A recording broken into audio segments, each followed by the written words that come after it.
जो mental math कक्षा 8 के अगले भाग पर चलते हैं। प्रश्न नंबर 21 से करने वाले हैं और इस वीडियो में हम करने वाले हैं अध्याय 1 परिमेय संख्या। आइए करना शुरू करते हैं। क्या कहता है प्रश्न नंबर 21। यहाँ पर बच्चों मैंने पहले से लिख के रखा हुआ है, ठीक है। ये मेंटल मैथ आपका मेंटल मैथ क्विज में तो हेल्प करेगा ही करेगा, साथ ही जो आपके एग्जाम होंगे उसमें भी काफ़ी हेल्प करेगा। तो आप इसमें से प्रैक्टिस कीजिए और अच्छे मार्क्स लेके आइए। देखो क्या कहता है क्वेश्चन, घटा 1 में क्या संख्या जोड़ी जाए कि 5/7 प्राप्त हो जाए। आपको करना क्या है मैं आपको बताता हूं। देखो जोड़ने पर संख्या ज्यादा होती है। अब मैं आपको कहूं कि 9 में कौन सी संख्या जोड़ी जाए कि हमारा आंसर जो उत्तर है वो कितना हो जाए, 15 हो जाए।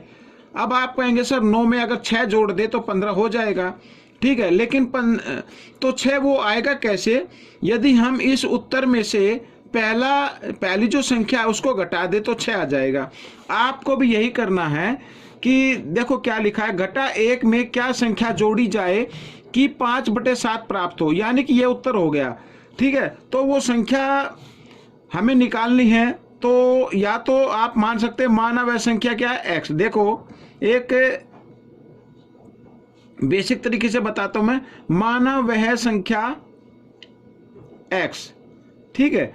अब इसमें लिखा है देखो घटा 1 में क्या संख्या जोड़ी जाए, ये जोड़ दिया, वो हमने x जोड़ दिया, माना वह संख्या x है। अगर x को 1 में जोड़ दिया जाए तो कितना प्राप्त होगा, 5/7, इस तरीके से। अब आपको क्या करना है, x है बराबर 5/7 और ये घटा 1 है ना, इसको 5/7 के साथ में ले आओ। तो यहाँ पर घटा का तो इधर आकर जमा का हो जाएगा और इसके नीचे 1 मान लेना। हमने यहाँ पर लघुत्तम लिया, 7 और 1 का 7 आ गया। साथ ही आपको क्रॉस में गुणा कर देना है, 5 एकम 5, 7 एकम 7 और 7 और 5 कितने होते हैं, 12, 12/7 आ गया। अब आप चाहे तो इसको मिक्स नंबर में लिख सकते हैं, 12 को 7 से भाग कर देना है, 7 एकम 7, ठीक है, इस तरीके से। तो कितना आ गया, 1 सही 5/7, ये आपका उत्तर आ गया, ठीक है। तो इस तरीके से आप कर लेना। या फिर आप अगर चाहते हैं छोटे तरीके से तो फिर उत्तर में से सीधा, ये उत्तर में से सीधा क्या करना है हमें, यहाँ पर ये जो पहली संख्या है, ठीक है, इसको क्या कर देना, घटा देना है। और घटाने के लिए ये निशान नहीं लगाना होगा, घटाने के लिए आपको घटा का निशान लगाना होगा, इस तरीके से, ठीक है। यहाँ पर अब देखो बच्चों 5/7 और घटा क्या हो जाते हैं, जमा 1, इसके नीचे आप मान लीजिए 1, तो फिर वही आपकी संख्या आ जाती है। इस तरीके से आप कर लेना, ठीक है। अब हम करेंगे प्रश्न नंबर 22। तो प्रश्न नंबर 22 क्या कहता है, देखो दो परिमेय संख्याओं का गुणनफल, ये गुणनफल है बच्चों, घटा 16/9। यदि एक संख्या घटा 4/3 है तो दूसरी का मान बताओ।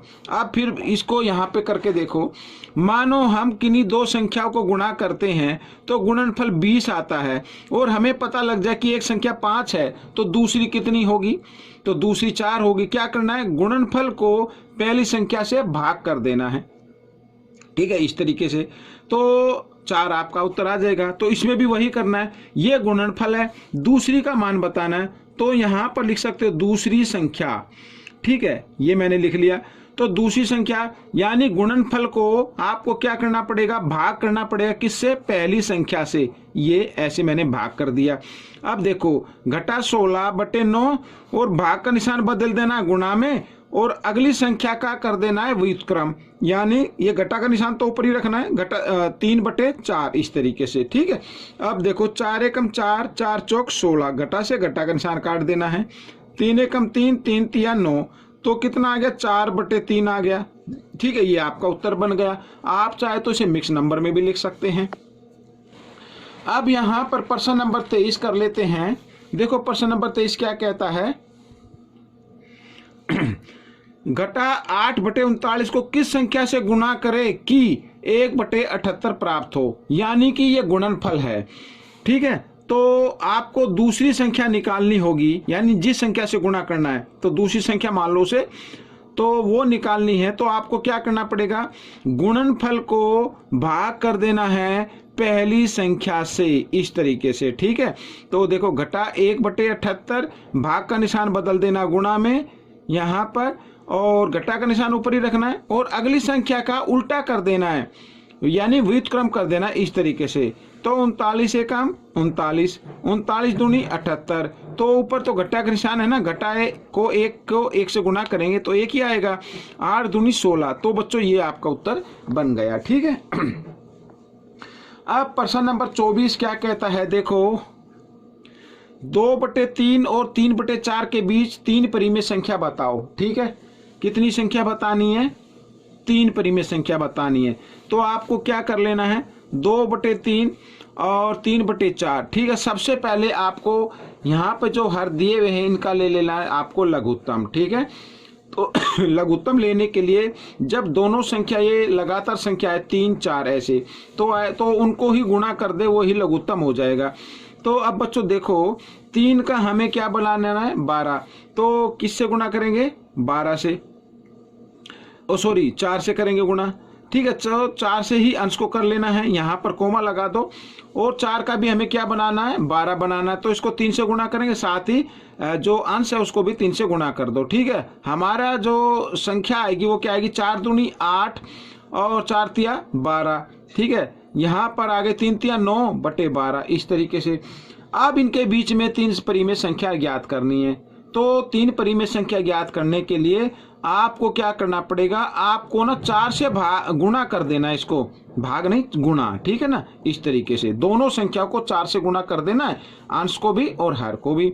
8 चौक 32, 12 चौक 48। ठीक है, इस तरीके से 9 चौक 36 और 12 चौक 48। अब आप इनके बीच की संख्या लिख दीजिए, यानी 32 और 36 के बीच में क्या आता है, 33 आता है। तो 33/48 लिख दीजिए, 34/48 लिख दीजिए और 35/48 लिख दीजिए इस तरीके से। तो एक तो ये तरीका होता है। ठीक है, दूसरा जो तरीका होता है वो भी मैं आपको बता देता हूँ। ठीक है, यहाँ पर लघुत्तम तो लेना पड़ेगा आपको। जैसे हमारी संख्या थी 8/12 और 9/12। ठीक है, तो बच्चों ये नहीं कि आपको 4 से गुणा करना है, 5 से भी गुणा कर सकते हैं, लेकिन जितनी संख्या पूछा ना उससे एक अंक ज़्यादा से गुणा कर दीजिए। 5 से कर लो, 6 से कर लो, तो भी आपका आंसर निकल जाएगा। हाँ, मैं जो एक तरीका और बताने वाला था वो ये है कि आप ना दोनों के पीछे 0 लगा दो इस तरीके से। ठीक है, अब ये हो गया 80/120, ये हो गया 90/120। अब इनके बीच में जो संख्या उसको लिखते जाओ। 81/120 ये संख्या हो जाएगी, 82/120 ये भी संख्या हो जाएगी, 83/120 ये भी संख्या हो जाएगी। अब जितनी पूछा उतनी लिख दीजिए। 5 पूछा तो 5 कर दीजिए, अगर इसमें 5 पूछा तो 6 से गुणा कर देना था। ठीक है, तो ये आंसर भी आपका हो सकता है और ये भी हो सकता है। ये एक चीज याद रखना, परिमेय संख्याओं के उत्तर कभी भी आपके नहीं मिलेंगे। ठीक है, आइए प्रश्न नंबर 25 कर लेते हैं, इस भाग का आखिरी प्रश्न। तो सबसे पहले बच्चों वही है, 3 और 4 का, इसमें 5 परिमेय संख्या बतानी है तो 3 और 4 का लघुत्तम लेना है। तो कितना आ जाएगा, 12 आएगा। तो 4 को 3 से गुणा कर दो और 1 को भी 3 से गुणा कर दो। यहाँ पर 1/3 है तो इसको 4 से गुणा कर दो, इधर भी 4 से गुणा कर दो। तो यहाँ पर आ गया 3 एकम 3, 3 चौक 12 और 4 एकम 4, 4 तिया 12। अब 5 ज्ञात करनी है तो आपको क्या करना, 6 से गुणा कर देना है इस तरीके से। जब गुणा कब करना है, जब हर बराबर हो जाए तब करना है, पहले नहीं करना है। तो 3 छिक 18 और यहाँ पर आ गया 12 छिक 72 और 4 छिक 24 और 12 छिक 72। ठीक है, इस तरीके से। अब 18 और 24 के बीच में जो संख्या आती है ना उनको लिख दीजिए। 19/72, 20/72 और 21/72। ठीक है, इस तरीके से 22/72 और 23/72। ठीक है, क्योंकि 5 पूछा था, हमने 6 से गुणा कर दिया तो पूरी संख्या आ जाएंगी 5 की 5। अगर आप इसकी स्थान पर 6 के जगह 7 से भी गुणा करते तो भी आपका उत्तर निकल आता। ठीक है, तो बच्चों ये आपका प्रश्न हो गया। आपको ये प्रश्न कैसा लगा मुझे ज़रूर बताएं। और हाँ, एक चीज का और याद ध्यान देना है, आपको दूसरे बच्चों को जरूर बताना है। इसलिए नहीं कि उसके अच्छे नंबर आ जाएंगे, बल्कि इसलिए बताना है कि अगर आप मैथ के अंदर, गणित के अंदर निपुणता हासिल करना चाहते हैं तो आपको बताना ही पड़ेगा। ठीक है, जितनी आप ज्यादा प्रैक्टिस करेंगे उतना ही मैथ के अंदर आप परफेक्ट होते जाएंगे। तो बच्चों, ये थी एक छोटी सी वीडियो। आपको ये वीडियो कैसी लगी मुझे जरूर बताएं, और इसमें से सीखकर दूसरे बच्चों को जरूर सिखाना है। ठीक है, मिलेंगे अगले भाग में, तब तक आप प्रैक्टिस करते रहिए। और मेरी वीडियो देखने के लिए आप सभी बच्चों का बहुत बहुत धन्यवाद।